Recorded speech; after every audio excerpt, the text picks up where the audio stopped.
Her story has often unfolded in the public eye, sometimes in celebration and at other times in painful controversy.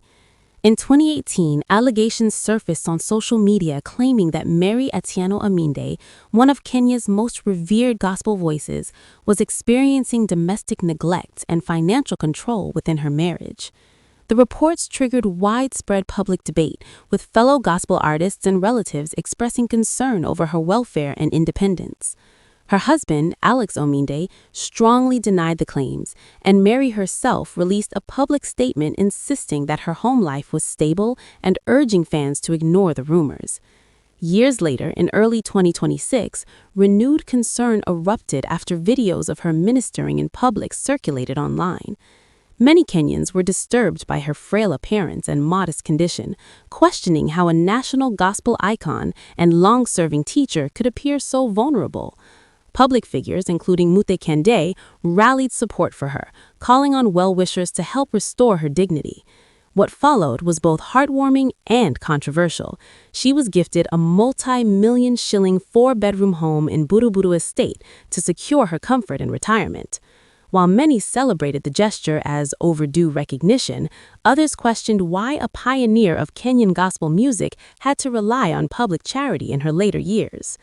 These moments of public scrutiny have come to frame how many Kenyans now view her legacy, not just as a singer, but as a symbol of how society treats its legends.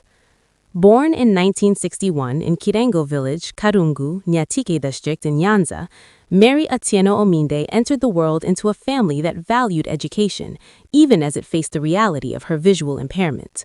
Her father, Francis Yada, was a headmaster who believed fiercely in her potential, while her mother, Paulina Ajwang, nurtured her at home. The firstborn in a polygamous family of 9 children, Mary grew up navigating both responsibility and resilience from an early age. Her blindness was discovered when she was just 5 months old. At 17, she was diagnosed with heart disease, an experience she later described as a turning point in her faith, saying she was miraculously healed and called into gospel ministry. That conviction would go on to shape every chapter of her life. Her education journey was marked by uncommon determination. She began school at Asumbi Mission School before transferring to St. Oda's Allure Girls School for the Blind, where she first joined a choir and discovered her gift for song.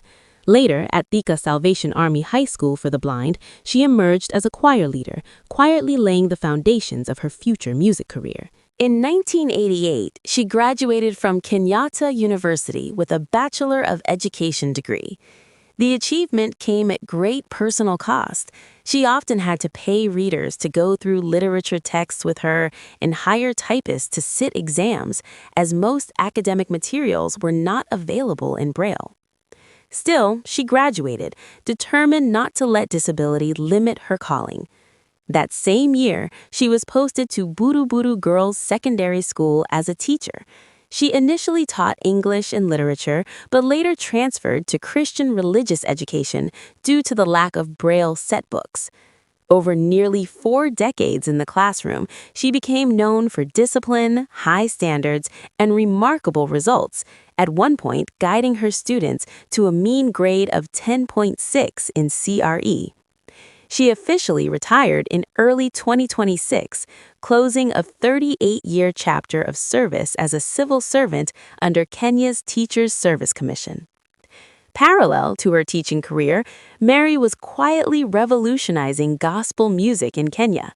She began recording in 1979 and is widely regarded as the country's first female solo gospel artist.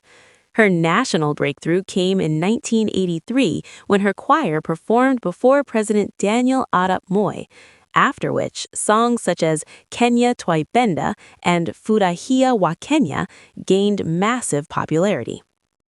Over the decades, she released around 14 albums, gifting Kenya timeless classics like Adamu na Eva, Sodoma na Gomorrah, and Hakuna Mungu Mwingine. Her ministry took her beyond Kenyan borders, with tours in the United Kingdom, the United States, Tanzania, and the Democratic Republic of Congo. In 2012, she received the Groove Awards Lifetime Achievement Recognition, affirming her status as a pioneer who opened doors for generations of female gospel musicians. Faith has always been central to her identity, not only in music, but in pastoral ministry. In 2001, she and her husband founded the Sanctuary of Hope Worship Center in Kayole, Nairobi, where she serves as a pastor. The church became both a spiritual home for many worshipers and an extension of her calling beyond the stage and classroom. At home, Mary is a wife and mother of 3, 2 daughters and a son. Her marriage, often described by her as a partnership in ministry, has also been the source of her most public challenges. The 2018 allegations and the 2026 welfare concerns brought her private life into harsh public light, blurring the line between genuine concern and intrusive scrutiny. Financially, her life reflects the complicated reality of many veteran Kenyan artists. For decades, her main income came from her teaching salary, while music royalties and performances provided modest supplements in an era when gospel musicians were rarely well compensated. In February 2026, well-wishers led by author Larry Liza gifted her a Kenya shillings 11 million 4-bedroom home in Buruburu Estate, alongside health insurance and household support. The house, intended for her lifetime use, symbolized both communal love and an uncomfortable truth about how pioneers are often celebrated only when they appear to be in distress. Today, Mary Atieno Ominde stands as more than a gospel singer. She is a survivor of disability, illness, institutional barriers, and public judgment, a teacher who shaped thousands of students, a pastor who shepherded souls, and a pioneer who carved space for women in Kenyan gospel music. Her biography is not just a story of songs and stages, but of resilience, sometimes quiet, sometimes painfully public, woven through a life lived in faith.